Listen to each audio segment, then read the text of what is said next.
Hello everyone. So our first topic in basic calculus is about the limit of a function. So we have the following objectives. At the end of this lesson, you should be able to first define the limit of a function. Second, describe one-sided limit. Third, describe two-sided limit. And lastly, determine the limit of a function given a table. So why is it important for us to study the limits of a function? It is because the concept of limits is essential for studying calculus, of course. Second, we should study limits because the deep comprehension of limits creates the necessary prerequisites for understanding other concepts in calculus. And some of the topics in calculus have this one, continuity, the asymptote, tangent line problem, and the area problem. So these are just some of complicated topics in basic calculus in which we need to study the limits of a function. So it is important for us to have a knowledge in limits of a function because we can proceed to other topics without this one. So what is really limits of a function? The limit of a function is the value that f of x or y approaches as x gets closer to a certain number a. So in simple, we have here the limit, or we have the letters lim, which denotes the limit of the function of x as x approaches to a certain number a. Or in short, we have the limit of f of x as x approaches to a. The letter here is arbitrary. We can have here letter C or any letter you want because this is just a denotation of a certain value of x or number. So in illustration, we have this one.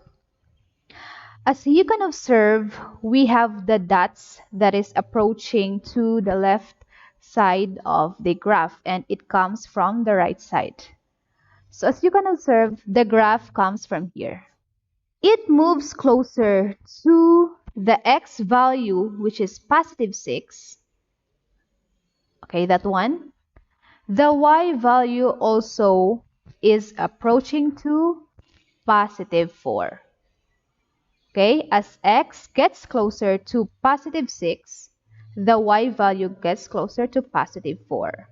Now, if we relate it to the concept of the limit of a function, we can say that the limit of the function of x as x approaches to positive 6 is equal to positive 4.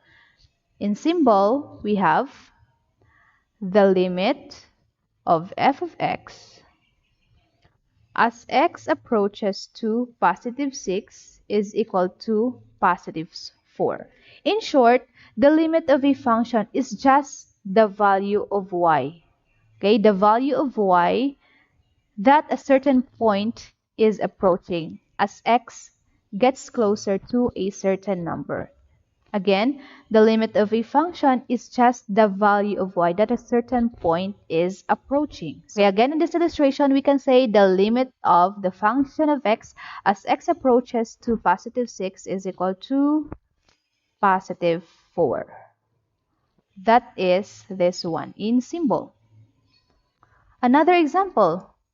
We have here two illustrations, the dot that comes from the left and the one that comes from the right. Okay, the first illustration we have here, the limit of f of x as x approaches to, okay, the dot stops here. So the limit of f of x as x approaches to this one, positive 3, is positive 5. In symbol, we can have the limit of f of x as x approaches to positive 3 from the left is equal to positive 5. It is from the left because the dot comes from the left.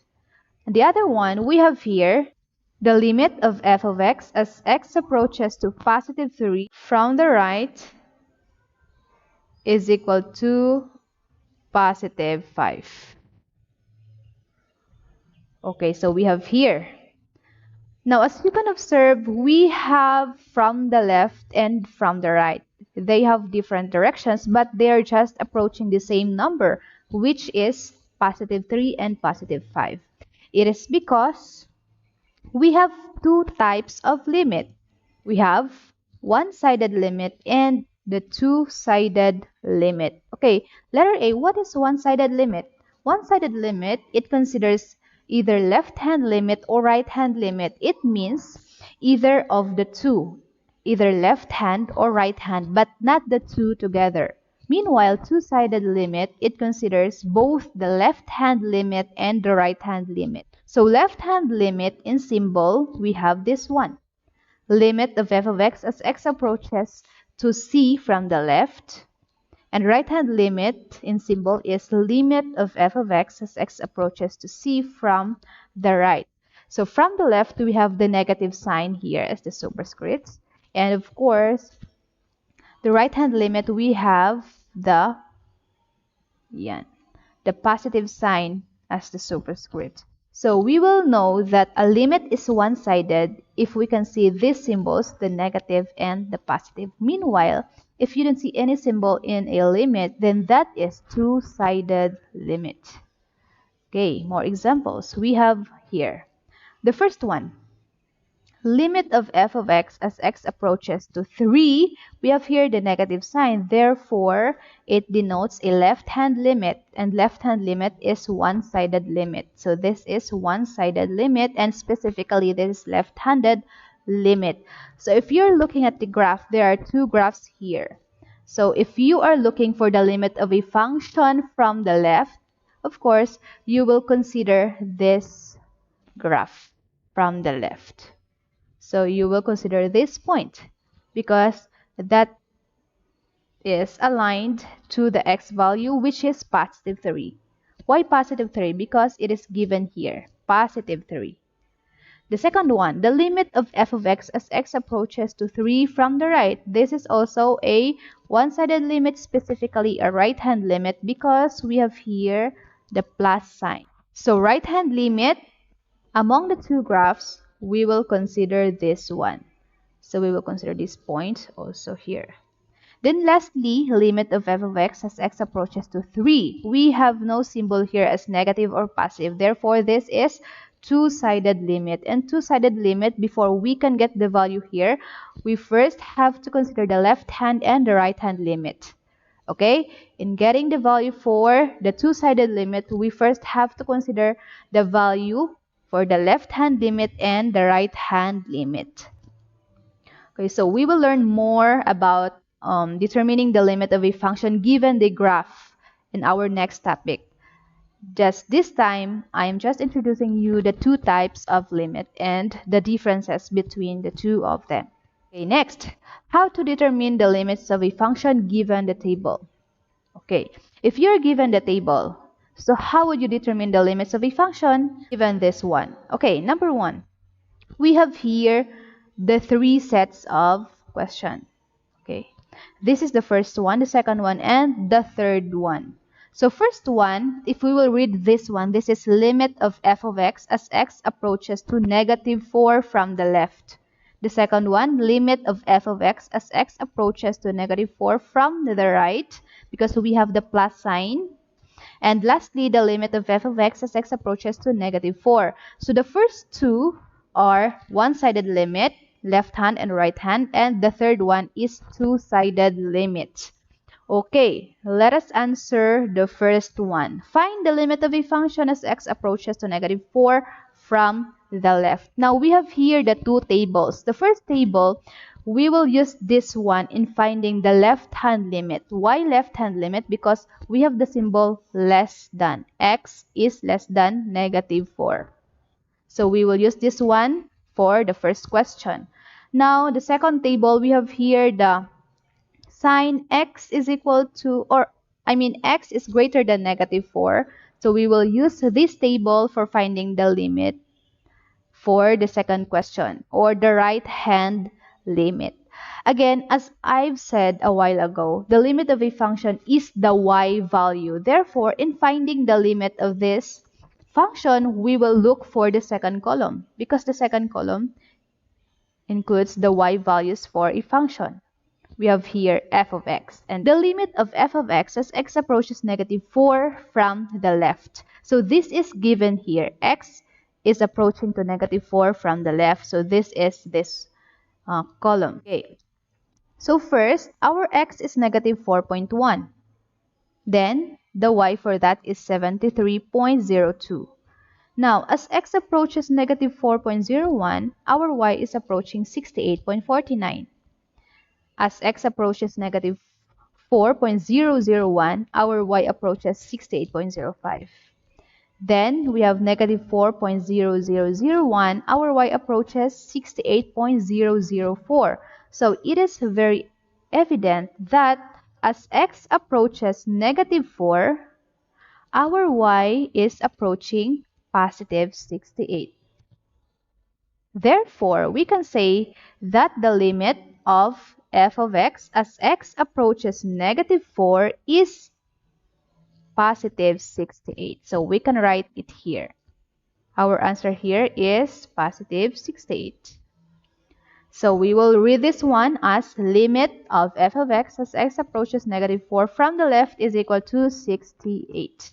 I just put my answer at the top because I have no space at the right here. Second, the limit of f of x as x approaches negative 4 from the right. So from the right, therefore, we will look at this table. So greater than is from the right. So look at the table of values. As x approaches negative 3.9, our y is approaching 19.11. As x is negative 3.99, our y is 11.93. As x is approaching to negative 3.999, our y is 11.993. So it gets closer and closer to positive 12, and so on. So negative 3.9999, our y is approaching to 11.9972. So we can say that as x gets closer to negative 4, because it is approaching negative 4, because we have 99999 here, our y is also approaching to positive 12. Because next to 11.99999 is positive 12. So we can say that the limit of a function of x as x approaches negative 4 from the right is positive 12. So we will write our answer here, positive 12. Okay. The third question, the limit of f of x as x approaches negative 4. We have no sign. This is two-sided limit. And two-sided limit, we have to consider the left hand and the right hand. So without looking at the table, we can get the answer for the third question. Just look at our answers for the first and the second question. Now, if the values for the left hand and the right hand limit are the same, then we can write that number as the answer for the two-sided limit. However, in this case, we have different answers for the left hand and the right hand limit. For the left hand, we have 68, and for the right hand, we have 12. Therefore, we can say here that the limit of f of x as x approaches negative 4 does not exist. So the answer is D and E, or does not exist. Again, if the numbers or the values here are the same, then we can write that number as our answer here. But in this case that we have different answers for left hand and right hand, our answer is D and E. For example, our answer for the left hand is 12. Our answer for the right hand is 12. Therefore, our answer for the two-sided is also 12. In this case, we have 68 and 12. They are very far. Therefore, our answer is does not exist for the two-sided limit. It means if you have to graph this function, you can find a gap between the two graphs, just like in our previous example, this one. We have the gap here. So that's why the two-sided limit does not exist. Okay. Number 2, we have here the limit of f of x as x approaches 2 from the left. So from the left, we will look at this table because we have x is less than 2. From the left, less than. From the right, greater than. Okay, first, as x approaches positive 2, this is approaching positive 2, our y is approaching positive 6. Therefore, our answer here is positive 6. Next, limit of f of x as x approaches 2 from the right. So from the right, we have here x is greater than 2. So 2.1, 2.01, 2.001, 2.001, that is approaching positive 2. Our y is also approaching 2, 7.1, 6.11, 6.011, 6.0001, and it is approaching to positive 6. Okay, so this is the answer. So we can say the limit of f of x as x approaches 2 from the right is also positive 6. Since our left-hand limit and right-hand limit have the same values, which is positive 6, we can also say that the limit of f of x as x approaches 2 is also positive 6. Therefore, the two graphs meet or they have no gap. Next example, number 3. The limit of f of x as x approaches 10 from the left. That is from the left because we have here the negative sign. So from the left, we will look at this table. X is less than 10. So 9.5, 9.9, 9.99, 9.999, and this is approaching to 10. So our y is also approaching to negative 14, negative 14.8, negative 14.98, negative 14.998, then to negative 15. So our answer is negative 15. So the limit of f of x as x approaches to 10 from the left is equal to negative 15. Next, what is the limit of the function of f of x, or the limit of function of x as x approaches 10 from the right? So from the right, we have to use this table because we have here x is greater than 10. So we have here 10.5, 10.1, 10.01, 10.001, and it is approaching to positive 10. So our y, as you can see, is also approaching to negative 15. Okay, so our answer for this question, limit of f of x as x approaches 10 from the right, is negative 15. Since we have similar values for left-hand and right-hand limit, we can conclude that the limit of the function of x as x approaches 10 is also negative 15. So this is the left-hand limit, right-hand limit, and this is for two-sided limits. Next, limit of f of x as x approaches 5 from the left. So we have here the same value. So we can just eventually say that the limit of f of x as x approaches 5 from the left is 8. 5 from the right is also 8. Therefore, for the two-sided limit, our answer is also 8. Next, last example. The limit of f of x as x approaches 5 from the left. So from the left, we will look at the y value here. So it is approaching to positive 9. Therefore, our answer for the left-hand limit is 9. And the second, the limit of f of x as x approaches 5 from the right. Okay, 5 from the right. We will look at the y value. So it is approaching positive 9 also. So our answer here, limit of f of x as x approaches 5 from the right is 9. And lastly, since we have the same value for the left hand and the right hand, so our answer here is also positive 9. So that is how to determine the limits of a function given that table.